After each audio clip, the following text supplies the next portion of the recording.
Hello, as you can see, we're at my painting table. This is still a work in progress. You may have seen it before. Let me move that lamp down a little. There we go.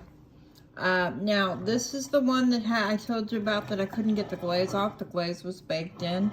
You're only seeing the very first coat. I had to primer this thing twice to be able to give the paint a surface to sit on. And as you can see, let me get you closer. See how some of that's bleeding through? This one's going to take a lot more to get it done. See how that discoloration there? That glaze is causing a real problem. You're hearing the butter knife that I use to stir paints with and stuff. Now, these are flat colors, matte colors, not glosses or metallics. Right now I'm using flat colors, except for the silver you're seeing and the gold. Those are metallics, but those are only the first coats. This one's going to take a lot longer to do. Now, one of those cherubs is actually not glued down. It had broken off. See if I can figure out which one. This one had broken off, and so when I get done painting it, then I will glue him in place. But I'm actually using his absence to get to the back of the other two. But this whole thing sits like this. And then this, now the roses are a certain colored combination because that's what was requested. She wanted a blue and green combination for the roses, so that's what I'm doing. But again, the glaze is causing problems, so we've got bleed through, and I'm not done dealing with that yet. The bowl itself, I tried to make it look like a pink rose. So that's why you're seeing the metallic pink on it. It is starting to settle down, but you see on the bottom, see how you can see through the ridges and you can see the brush strokes and all that. That's got to settle down, and that's going to still have to be painted more. What I'm doing is I'm taking 3 days between coats to let it soak in a little bit. So finishing touches will get the eyebrows, the eyes, the lips, the nose. This one is going to be someone I know wants it. It's not going to be sold because this one, when it broke off, it broke the hand and arm off. And I had to have my friend who actually wants it help me reattach the hand because of the angle. I couldn't hold on to it. I couldn't do it, so she had to do it. So that's what you're seeing there. Now, once it dried, I used palette knife, which is this thing right here. This is the one I used. I have several different ones, but this is called a palette knife. And I put glue in the cracks and then sanded that over to make sure it holds. And I will do that when I glue him on. The finished product will sit. She wants it glued to their heads, so that's what will happen. And then you put bird seed in here and the birds perch on it. I don't know if that's what she's going to do with it, but that's what is still being worked on. Now I'm not going to say who, but this is a gift for someone. Now, I told you when I showed you this when I first bought it, I was going to make the letters deeper. What I did, and you can see some of the black still on the ceramic itself, I filled the words in with black paint and then rubbed it off. I've done this twice now for 2 coats. And as you can see, some of the coats are still wet. Now you're going to have your black paint around there. Let that dry once you do the first rub off, and then you can paint over that black. You may have to put a foundation there, you know, a little bit of like primer around the words and then paint over it if you don't want that to show. But there are also techniques where you want some of this black to show. Like if you're doing a tombstone or something, you want it to look weathered, which is part of the reason I'm leaving some of this black. I want this to look weathered. Then you leave some of it and don't clean it all up. Now, once it dries and you still want to clean it up more, use a toothpick, a palette knife, or a very small bristled brush to get in between here with just straight water to get anything you can get, and then put your primer on Don't slather it all over or you're gonna mess your black up. But slather it, just, you know, paint it on very gently. I used the same technique for the flowers, but I did 2 different colors with the flowers. The first fill-in was metallic yellow. The second fill-in was what was it? Was this, rose gold. And then I filled in the leaves with green, again rubbed it off and let that dry. Now this does have another coat of paint already on it. What I'm using, like I said, I want this to have a finished weathered look. So before I put a gunmetal gray on here to darken it down, I calmed the black rubbing by using a light sterling silver. And that got put on here and it will dry, and then there will be another coat, and then I'll come in with the gunmetal gray and my fine tip brush, which I'm using to point with, and then I will get in between here. I will define this. The only other thing that will go inside the words, and the only reason I'm doing this step, is to make them shine better. Okay, this won't be the color I use. You could do that. You could use black with a colored glitter. I'm going to use a black glitter, but it'll be this fine stuff just like this. In fact, it should be out here on the table somewhere. But you all know me. There's paint everywhere because I'm usually working on more than one project. So there's paint everywhere. Another thing, hold on, yeah. If you've got a small square glass cutting board, which is what that is under there, put that on your painting table. It will work great to stabilize some ceramics or your water cup so it doesn't get knocked over if you knock into the table. If you are using a table, and see, I've got to redo this, I've got another one.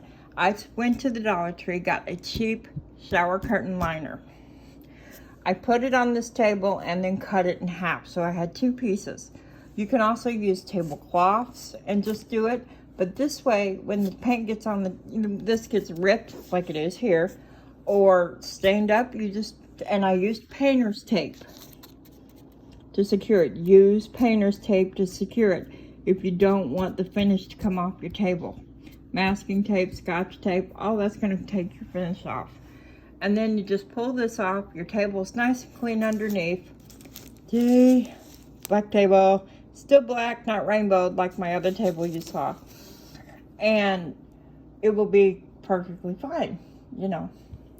But what I'm going to do here, I'm going to do another coat tomorrow. I'm going to let this dry overnight of the sterling. And I've already done the sides. And then I will come in with the gunmetal gray and the black glitter. It's called black glitter, and I'll fill in the words.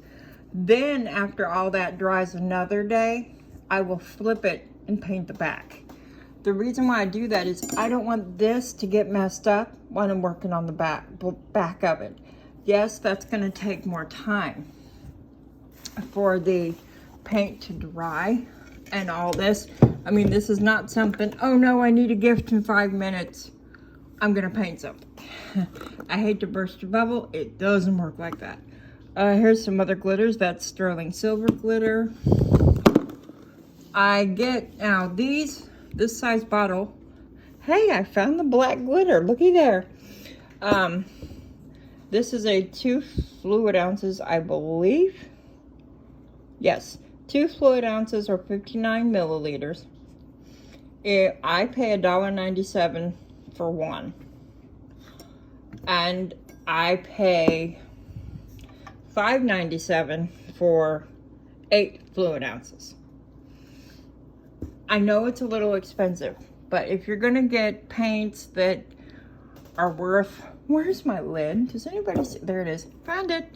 If you got, and keep your lids on tight. If you're having trouble with the lid sealing for some reason, take a piece of cling wrap, put it on the bottle before you put the lid on, and then you can tape it with scotch tape, whatever.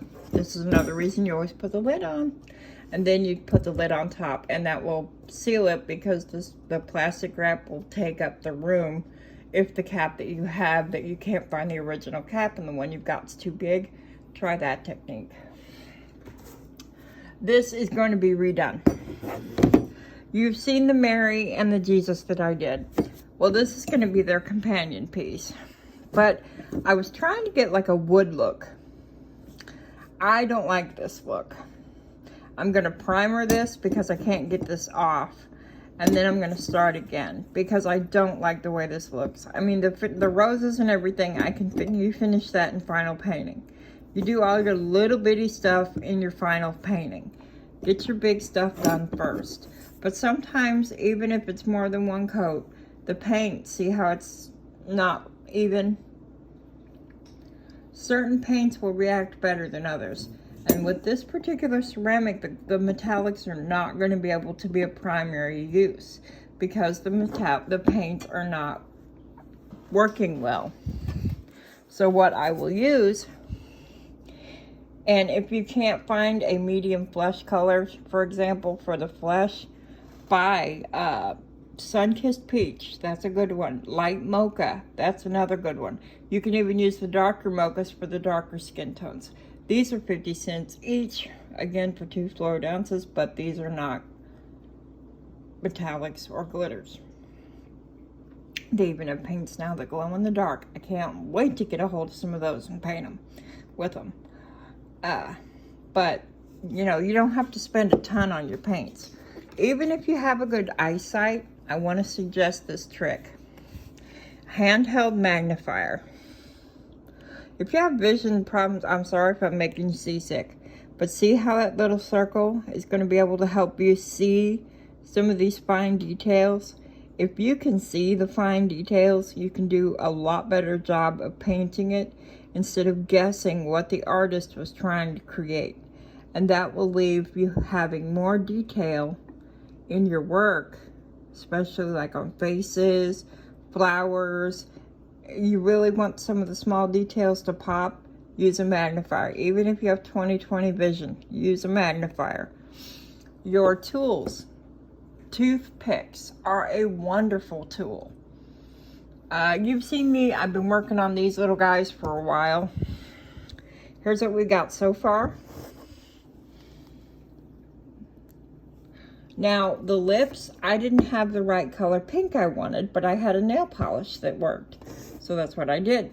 But I'm not done final painting yet, but this is one. And see, you know, there's still rough spots to be done. There's a set of 4. There's that one. And I think this one, this will give you an idea better. I don't know if you can see it or not, but he's got the black glitter on his hair. Not a lot of it. But see how it gives it just a little bit to catch the light. And this one's got gold glitter on the wings to just give them a little more shimmer. If you're going to do wings, you don't have to do them all one color. You can do, especially if you have patience. I've done one where every feather was a different color. I've done them where this inside part rather, was a different color than the back part. I've done them where I've defined out all the little feathers and all the veins and everything and all the feathers. Depends on what you want to do. But that's number 2. Let me move a few things so you can see them together. That's number 2. This guy's number 3. Now notice, he doesn't have any glitter in his hair. I didn't think he needed it.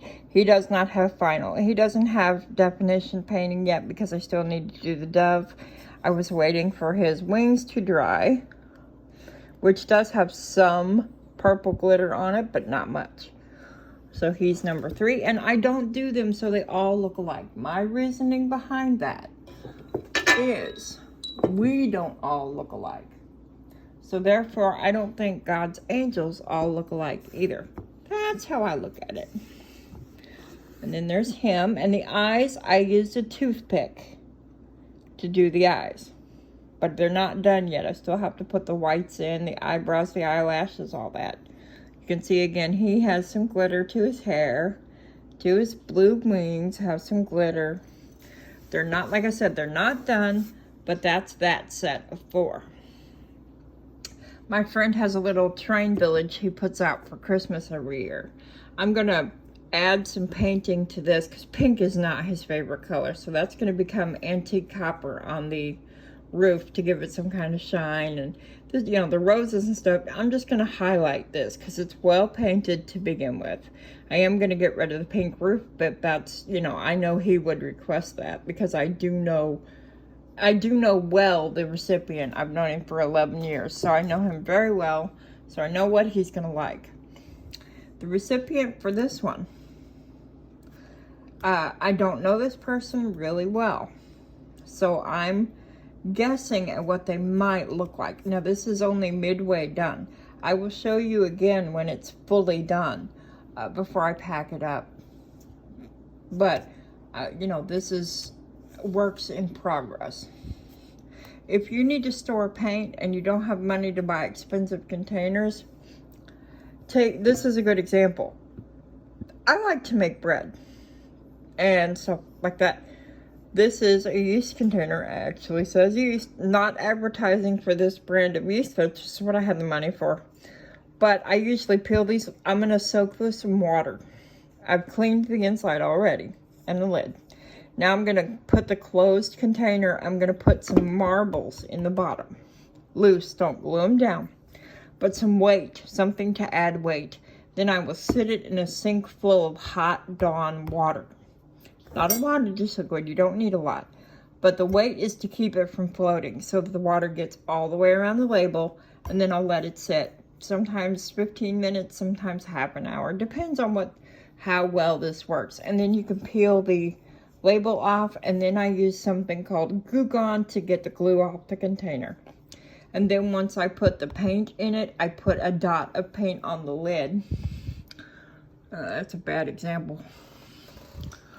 Black on black, hard to see. Here's a good example. This is red glitter. So I put a dot of paint on the lid because when you're looking down, and this is a wonderful example, even if you can see, you want to know at a glance what you've got in the container. But this way, you can look down, scan, say I wanted the blue glitter. I can look down, bing, here it is. Because I could see what was on the lid. So, and if you got kids and you paint, make that their chore. They have to put the paint on the lid and tell you what color it is. Or if they're learning to spell, maybe they could spell the color. Maybe they could learn to organize the colors into some kind of pattern like Roy G. Biv for a rainbow, or put all the different colors of green together, put all the different colors of gold together so they can learn colors and the color wheel and stuff like that. Yeah, I mean, there's always a way to add for kids. I made a Easter village for someone, and these are going to be painted to go in her Easter village just to sit around. But I got this from the Dollar Tree. The container came open and the little paint things fell out, so they sold them for 50 cents.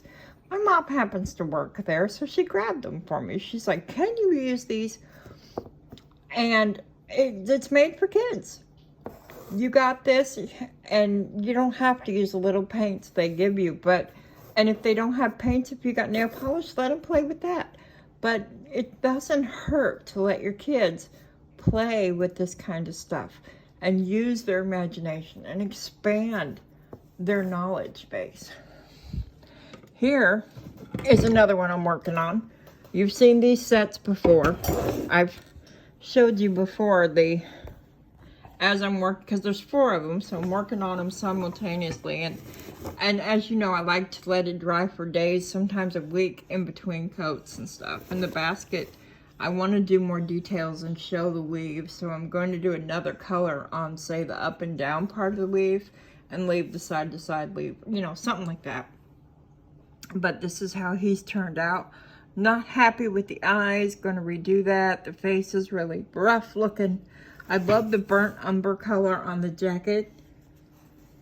And I still haven't done the ducky and, you know, stuff. I'm still working on it. I was sick all last week. No, it wasn't COVID. We think I was bitten or something by a spider. And my neck swelled up. And I had lost my hearing for a couple of days.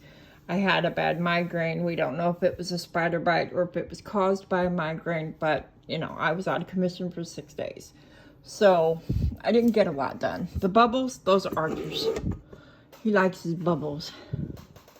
The dog was my grandparents, and it got a broken paw, which will be repaired. I'm waiting on my friend to come over because she's got steadier hands, and she's going to help me repair him, and then he might get a new coat of paint. But he's going back. He has a duty to hold doors open, and that's been his duty for almost 50 years. So he's going to get repaired and refurbished a little bit and go back to duty. He's from my grandparents' house, and he'll never leave. But that's what I've been working on. I use an old magazine rack to hold bigger ceramics. Let me show you. What you can do is get the back and see how I've gotten, this is the companions to the one that I'm working on. And see how they just lay down in there? Here, let me do that. They're not, you know, fireplace log wood holders for fireplace, that works great too. But this is and it's not gonna rock around. It's, I mean, if I sit there and do that all day, yeah, but you can store them, and then you can just like put it under the table out of the way, because you don't want to leave your ceramics where they can get kicked. So what I do is I store them. And by no means is this all. I have more in the bedroom closet in a big tub. But I store them in milk crates. I make great storage. I wrap them in paper. And sometimes I only have the boxes. So, and always have more than one trash can at your painting station. Because you're going to have a lot of, you know, sometimes a lot of little garbage, sometimes bigger garbage. Another thing. This is an old peanut butter jar. And we got a great big thing of rubber bands. My mama did. She got a jar and I got a jar. And if you keep rubber bands by your painting station, sometimes if you have to glue a ceramic back, it's going to take a couple of days to dry. You don't want to paint right away after you glue something. Sometimes it's safe to just put, depending on where the break is, put a rubber band on it to help hold it while the glue sets. Because like the E6000 doesn't, it takes forever.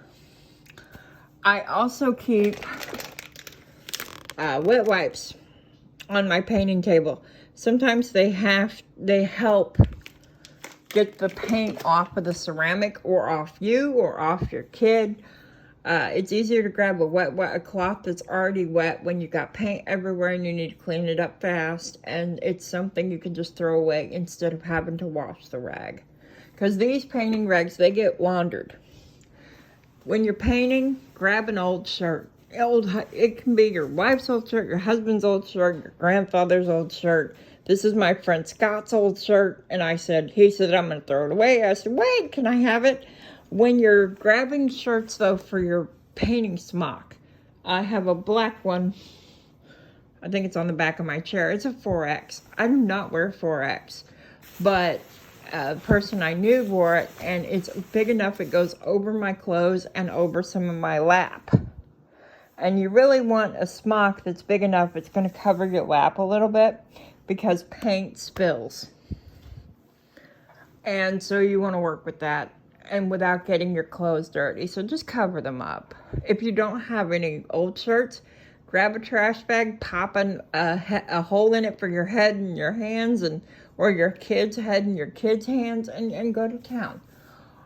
I use older lamps around my station, because if paint gets spilled on the lamps, it's not an expensive lamp. This is a piece. Look at your thrift stores for your turntables. I found this for $5 at a thrift store, and it's a raised turntable. I'm going to work with this on that turntable. I will have to tape off the mirror. If I do not, I will use the wet wipes or a Q-tip with some rubbing alcohol to keep the paint off, keep the mirror cleaned up.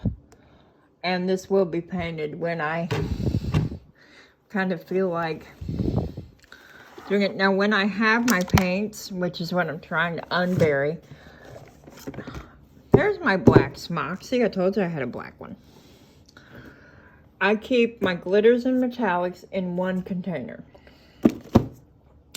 I keep my mattes and my regular colors. That's for another craft. I've gotten into making wreaths and stuff, and that's what that's for. I keep my regular colors in another container. I have no idea what I'm going to do with that, but I have a few ideas. I might send it to a friend who makes jewelry. I don't know.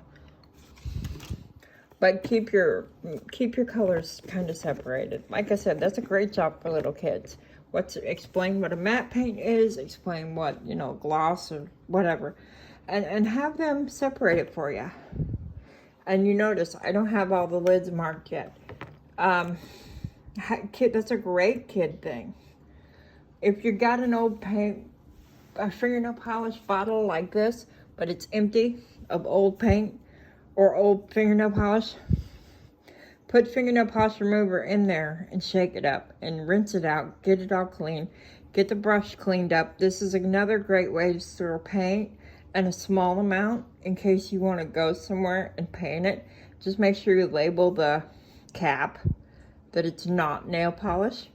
And especially if you got kids and they want to take some paint with them, this is a good way to do it. Plus, that little brush makes a wonderful detail brush. That's all for tonight. See my birdie clock? Each hour makes a different sound. That's how my friend gave it to me, so I'd know what time it was without having to look at the clock. I hope everybody has a good evening and have fun painting. Bye.